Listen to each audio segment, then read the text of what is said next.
treatment. Healthcare professionals are forced to double up as border control officers obliged to deny vital healthcare to those who need it. So, what are we going to do? What we need to start supporting campaigns, fighting for the rights of migrants. Then we've got people on our own borders. We've got 1,300 people sleeping rough in Calais.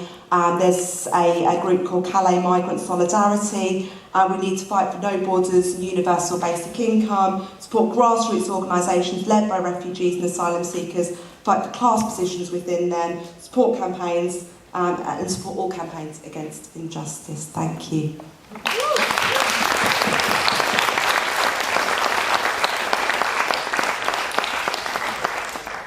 Okay. And now our final speaker is Ibrahim Ali. He is the Vice President of Student Affairs at the Federation of Islamic Students Societies.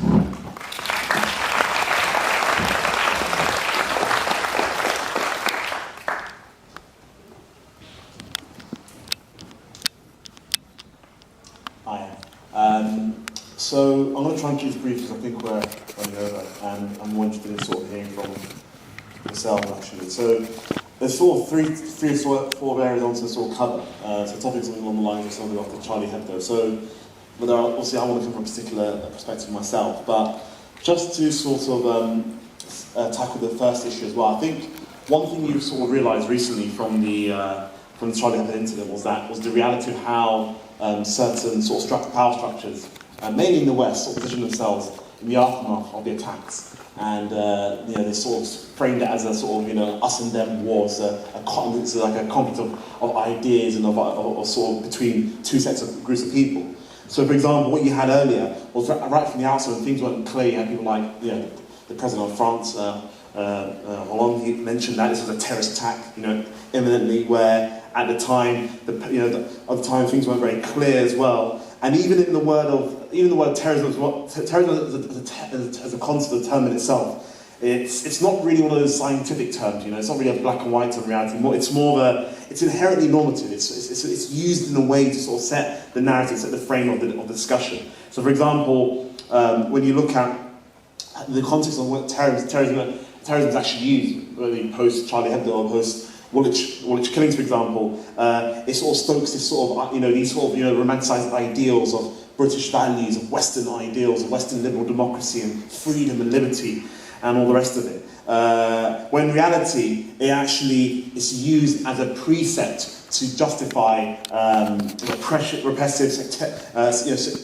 sort of securitization of society as well, and that's the frame that the securocrats, as I call them, have framed. Every incident that's happened in the last few years, where you see that as a response, there's a need for things to be pushed much further, well beyond what is actually necessarily needed in many cases, and that is something that we've seen here close to home in the form of many ideas and strategies and methods to sort of tackle the issue. So one thing that I want to really come on to really was that I personally, and I think many of the people that I work with, I've seen over the years, have generally seen this as a pretext of expanding the war on terror as well. And we tend to think the war on terror is something that's disappeared, it has gone away, it has sort of, it's sort of ended with the end of the Iraq invasion. But in reality, this is a new front of the war on terror where the state and, like I said, the securocrats have attempted to push the boundaries of personal sort of, obviously personal freedom and liberties, but mainly as well the ability for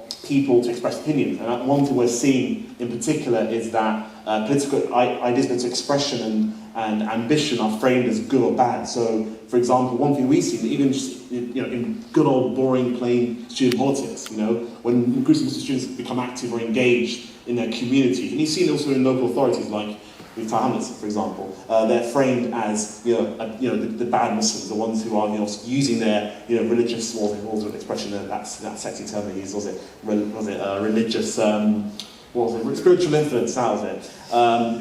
As well as a means of sort of infiltrating as well. And even you heard it the other day on Radio 4 today. The Home Secretary mentioning that examples of entryism as well. So, for example, you have the last 10 years under the Blairite government is that Muslims are not engaging, they're not working hard enough, they're not involved. And when Muslims do get into positions of authority or power, just to become active, they organise, they self-organise, it's no, it's not the right kind of activity we want you to be involved in. We want you, there are certain terms and conditions and rules, my friend. You know, that's not the way we want you to organise yourselves. So there's this inherent hypocrisy that the system lives in, whether we like it or not. And I think there's a few examples that we've seen of that. I can speak from my own experience as well. So when we talk about what Islamophobia looks like, it's mainly in my vision. It's mainly the ideas of shaping the ideas, the aspirations, and the political ideals of Muslims to suit the needs of the state, to suit the needs of the securocrats. That there's a sort of good Islam, an Islam where you're passive, you're inactive, you don't organise, we don't want you to be involved in anything. Just keep to yourself, really, just keep quiet, keep out of the way. And the bad Muslims are those who are upset, who generally have genuine grievances which are legitimate and valid, and they want to express them in every single legal and valid way that they're allowed to do so. And I think that's really important to say that, because that's not said often. When you look at sort of the reality of how this issue plays out, how does Islamophobia sort of articulate itself in the modern context? There's a number of varieties. I mean, just speaking on the continent of Europe, for example, you see the blatant stuff. So, for example, in Austria, only a few weeks ago, highly reported in the UK, the Austrian government banned the Quran in the Arabic language. And you can only read the Quran in Austria, whether it be in the German language. Because this is a way of creating good Austrian citizens as well. And they also banned a number of other things as well. They banned any sort of foreign charities working in Austria with Muslim organisations. So there's all this is the sort of extreme end of it, as you can see. And in Germany as well, you've seen regular, huge masses. I was actually in the middle of the one by accident, only a few months ago as well. And you see them on a regular basis in many German cities and towns, and they're still not reported as they should be as well. And in France as well, you see the National Front, for example, when they actually take over local authorities, take over councils, the first things they go after are banning halal meat when the new schools have hardly any Muslims and there's no halal meat, but yet there's an obsession with banning this invisible, mythical, pixie-like halal meat that exists in Nord, for example. If you've been to Nord, there's not much halal meat going down there, I can tell that for free, which is quite appalling, if you ask me. And then when it comes to the UK, the prevent strategy is a key means of sort of conditioning and social engineering Muslim communities and pacifying them. And in reality, it's something that we've seen all too well in the past as well. And it's something that you see, and again, back to the Home Secretary as well. Even David Cameron, I mean, the comments that he made, I'll be honest with you, no British, political authorities have ever said that in the history of this country, where you can be prosecuted for not doing a crime. That's insane. That's really, really dangerous as well. And the fact they could just passively say that on Tuesday, and by Wednesday it's back to George Osborne's really bad fringe. I mean, that says a lot about the way that the media actually, and also again the left react to how sort of these sort of outlandish sort of claims are made.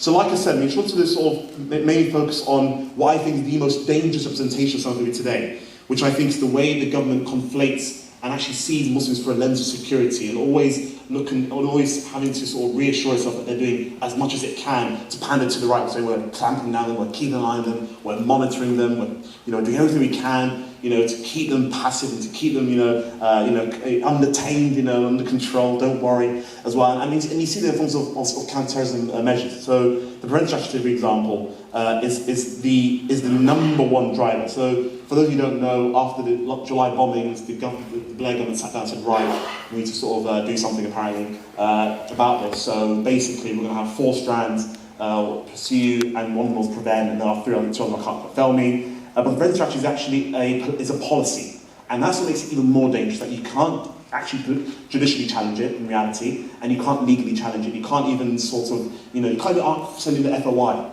Mainly because it's a policy of the government, it's not law. Well, we'll be coming into law in a minute, hopefully. Well, not, it's coming into law very soon via the Counter-Terrorism Security Act. But at the time, it was a policy where the government essentially said that we need to have a way of intervening in civil, sort of Muslim communities and civil life as a means of ensuring that there's no radicalisation, extremism happening, where they refuse to define what radicalisation means, what extremism means. When you ask the Home Secretary on radio what British values are 4 or 5 times, he just keeps on saying, we'll get back to you in a week's time, and we'll write you a letter, probably a postcard as well. And even, again, with the whole discourse regarding British values as well, that in itself, it's woolly tosh really. I mean, the Home Secretary say something like, what is British values? And that's the question really that people keep, and yet schools are now requested to teach British values. And you have numbers of teachers, for example, health practitioners who are asked to look out for signs of radicalisation, and they don't know what they're looking for because it's not been defined as well. I mean, that's the problem with strategy. It's this sort of grey area between legality and political policy circles where it just sits in the middle and no one can really challenge it.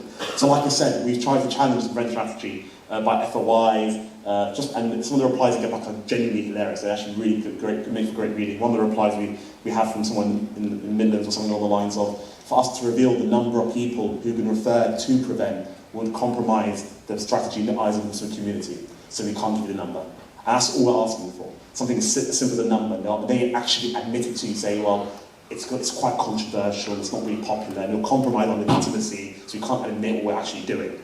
So the whole problem with prevent is that it's shrouded in this garment of secrecy, which makes it hard to hold to account. So just to sort of maybe explain a bit further.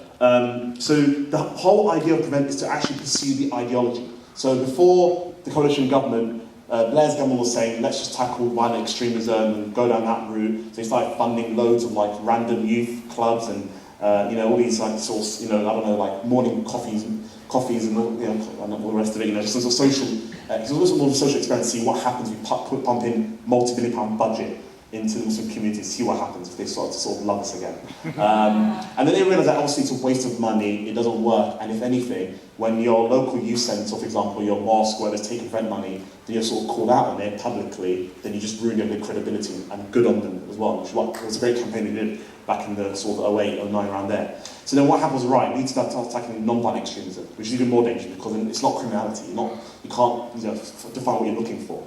So you have, for example, in my case, some of the work that we do, I think Graham is probably aware of it as well, is that we work with societies at universities, we work with students as well, and it takes different kinds of shapes and forms. Just to give you a few random examples. So we've had, only recently actually, we had a case in the South Coast where Prevent is literally harassing the society, asking them for tea or coffee, have pizza, all these really random requests. Society says no, leave me alone, you creep. I want to go out with you, it's not like that. And all of a sudden, when they refuse to engage with Prevent, then they're seen as suspicious. Why are you refusing to do the authority? So they'll go to university, they'll go to the Students' Union, they sit them all down and say, right, we're going to go through all the last 15 years of speakers you've had in your society, and they might have invited one or two speakers which the government think they don't necessarily agree with about having committed a crime or anything, and based on that suspicion alone, they can say, right, we'll take extra measures to make sure that we mitigate the risk. And this whole idea of safeguarding is in that lens as well is what's brought in. So they'll say, right, you can't have you can't have certain number of speakers per year. We need to have police at your events because the EDM might come and storm it apparently. We need to have members of staff present at your event. There needs to be a neutral chair. There needs to be an opposition speaker. So all these rules and extra regulation laws are built into the structure to sort of, again, like I said, sort of destroy the self-organising ability of Muslim students to work on their campuses. That's just one case. And then the more extreme cases, we have people we have harassment is one thing, assault harassment. We have the more serious elements where you could say, for example, people are sort of blackmailed. We've had a number of, for example, female Muslim students who've been specifically targeted, first years, in particular, to spy on their society, to spy on their campuses. And it's done in a very insidious way. They always target people who are new to university, far from home, far from family and friends, who've just arrived, just got involved in society, and they think, right, it's the perfect person to sort of blackmail and sort of basically to get to sort of entrapment out of them as well. That's the far end of it as well. We had an issue in Swansea, for example, where the Prevent police officer sits on the program committee, and obviously because that's done by the university's complicity, and they've had to install ID cards in the prayer rooms, there's cameras as well. They can't have any textbooks, any Qurans in the prayer room. They can only pray and go. They can't have a discussion. They can't have a chit chat or anything. There's all this. That's a bit more the extreme tail end. But there's a number of cases over the years that we've seen. I mean, the worst case examples we've seen were we've had one SU in London actually who handed over 5 years of Islamic society information to the police, and the SU basically just capitulated because the police asked us very nicely. Literally, that was her line, and they asked us a number of times, and we had no choice when they did have a choice because there was no warrant and all the rest of it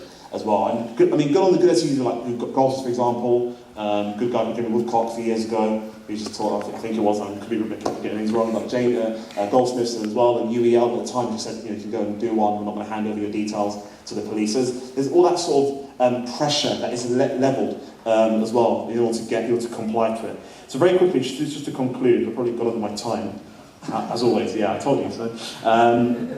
Well, very quickly, what I will do is actually just focus on what's happening now. So like I said to you, the prevent strategy has actually changed come a long way. And what you're seeing now is the government's actually having a more targeted approach, where they're actually now looking to roll out prevention across the entire public sector and to make it a legal requirement. So only on Thursday you heard the head of the Counter-Terrorism Command, Mark Rowley, on the record saying that we need to go further, where we need to force public sector workers to deliver this, otherwise we can hold them to account. And that means potentially losing their jobs, being disciplined and all the rest of it as well. And they'll see it as a part of their obligation as a nurse, a doctor, a teacher. We've had cases, for example, of a 4-year-old boy, Syrian refugee, who was taken away in social services simply because he was drawing a picture of planes and drawing bombs. And obviously for a child who's from Aleppo, naturally that's where your early memories are.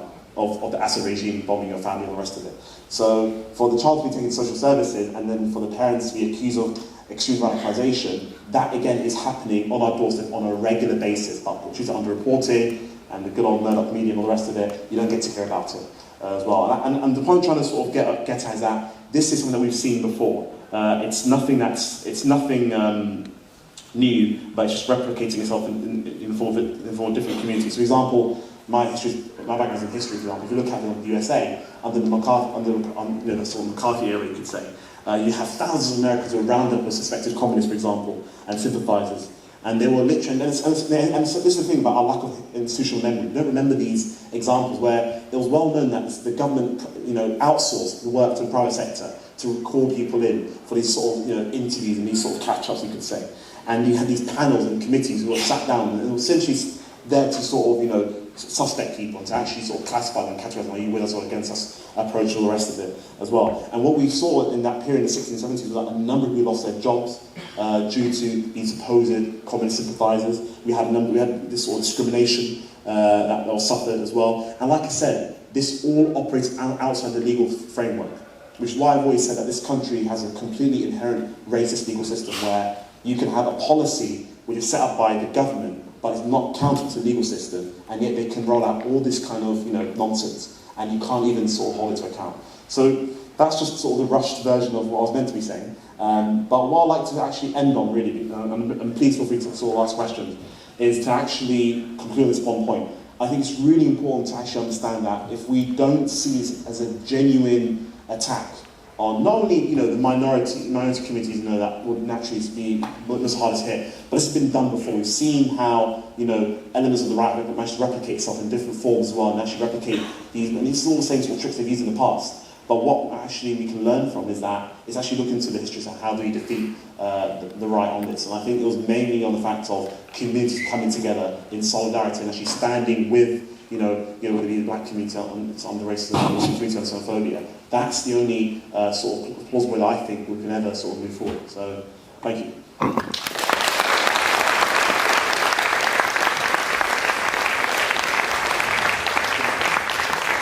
I think you'll agree that we had some extraordinary thought-provoking and detailed and informative contributions from this panel, and I'm hoping for equally informative but considerably more brief contributions from the floor. We've got half an hour. I'm going to allow for half an hour so that we've got 5 minutes each for each speaker to finish up at the end. But I'll use this small brief if anybody wants to go to just now and make noise over my bit, that's okay. But also just to say that if you've not considered RS21 and don't know anything about us, please visit our stall at the end outside where you can find out about our organisation. I should also point out that RS21 has a Black and Asian caucus within our group, and if you would like to inquire about being part of that, please contact us after the event. Finally, I will get on to say this. We'll be finishing at 4:30 sharp, and there'll be a half an hour break for you to get to the final session at 5 o'clock, so you'll get a bit of a break. Probably we should all have a little breather, maybe do a little bit of physical movement, because I'm tired at this time of the day as well, so let's try and lift our shoulders and open our lungs and open our ears, and yes. See? Yeah. Who says we ain't about fitness, right? No, I'm going to give, please indicate, and if you're up in the top bit, wave, because I might not be able to see you without you waving, but please be no more than a couple of minutes at most in your contributions. Right? And somebody take the mic from me.